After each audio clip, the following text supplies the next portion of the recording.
Very good morning to all the students of class 12 science. Today again we are here with the online classes and for the subject biology. So now today I am taking a new chapter, chapter 5, the principles of inheritance and variation. Now let's move on with the introduction. Principles of inheritance and variation. I know students, you have come up from class 10 and this chapter almost with some of the basics you have been taught in class 10 regarding to the inheritance, regarding to the evolution also. So before starting to this slide, I would like to say some lines and to quote some lines. Like when you are born, what happens when you born? What happens when you are born and you come up to this world? And from the hospital, you are carried out to your home. When your mama is there, and you are there into the lap of your mama, of your third day or your fourth day, your granny and your nanny and all that, they fight together. Are see her eyes, see his eyes. It has gone to the father's side. No, see her lips, see his lips, see the body masculine. It has gone to the mother's side. All this the fightings, they carry on. Okay, so this is the statement. What we from the very childhood till to the growth. You people carries on listening from your grandmother, from your paternal side, from your grandmother, of your maternal side. Okay, so all these features, all these things, it comprises with the word of inheritance. Inheritance here, it means the characters which are carried from the parent to the offspring. So, like whatever the physical features that is shown in your physique, these are the characters which are carried from generation to generation. So, onto this, I will start with the chapter of principle of inheritance and variation. So, now let's come up. I will be here with the part 1. You might be knowing about the Mendel. He was a scientist who brought up the word genetics, and he is also called as the father of genetics. Okay, now let's come up to the next slide. Firstly, moving up with the main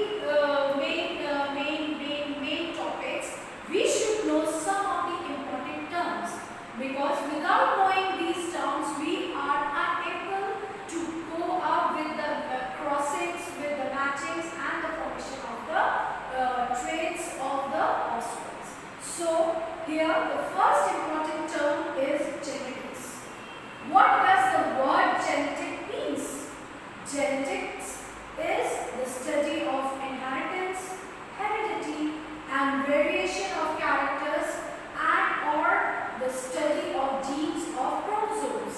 Inheritance or heredity. Inheritance means or heredity, transfer of the characters, the transfer of the features of the characters which moves from the parents to the offsprings in the form of chromosomes or in the form of genes. Okay? Next is the inheritance. What does the inheritance speaks about? It says transmission of characters or transfer of characters from parents to the progeny. Progeny means the offsprings. Okay? It is mean the next generation, and it is basically on heredity. Heredity means basically depends upon the chromosomes or genes. Next is variation. Variation means a slight difference between the parents and the offsprings. Means a difference. That means you are not a clone. You are not a clone. You does not look like one of your fully like to your mother or a carbon copy of your father. But you are carrying the genes 50% from both your parents, but a slight difference into your physiques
capital Y could be small y.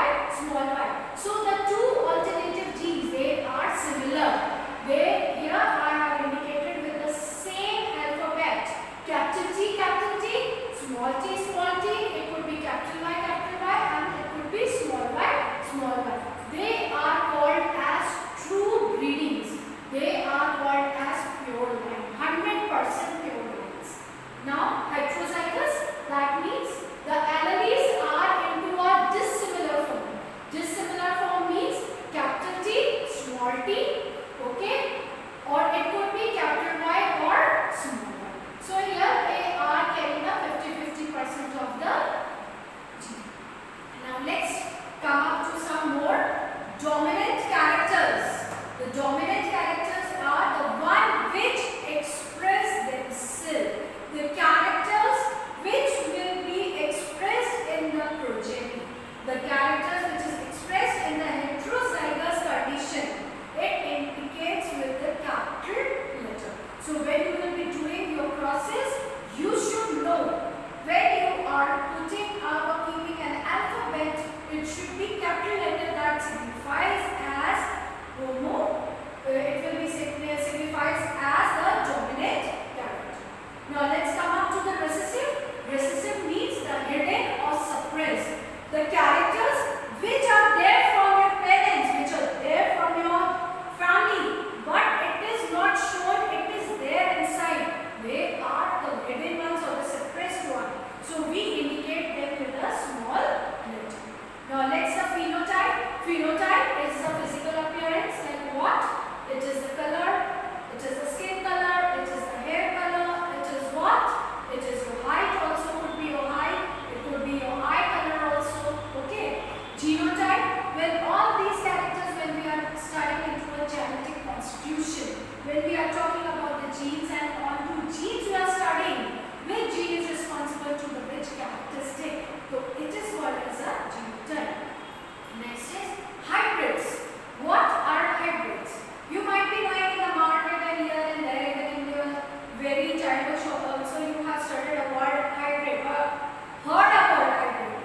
Hybrid means it is genetically mating but they are unlike with the parents. Means they are produced by mating but genetically they are unlike with the parents. That are called as hybrids. Now let's come up to the next one. Here, George Mendel, the father of genetics. I have told you about Georg Mendel, the father of the genetics. So now let's come up to his contribution. Mendel's law of inheritance. He has given the laws of inheritance, the 3 laws of the inheritance, and he had conducted his experiments, hybridization experiments on the garden pea, that is the Pisum sativum, for 7 years. And here the date is also I have mentioned 1856 to 1863. You can see the color of the Pisum sativum also garden pea. One flower is white and another is the violet. Okay, you can see the pods also. One is this is the inflated one and this is the constricted one. Now let's come up to the next one. Mendel's law of inheritance. Further, see the steps what he did for the crossing of the pea. He has followed up with certain steps. First, he did the selection. He selected the 2 pea plants with the contrasting characters. Okay, he has gone up with 2 contrasting characters. See here, one is the violet flower, and here it is what he has taken is the white flower. So, emasculation. Emasculation is what you have studied in your 3rd chapter about artificial hybridization. It is one of the technique, bagging, tapping, emasculation. Emasculation here is he has removed the anthers of one plant. Why? In order to avoid the self-pollination. And this is what he has from which he has removed. This is the female flower.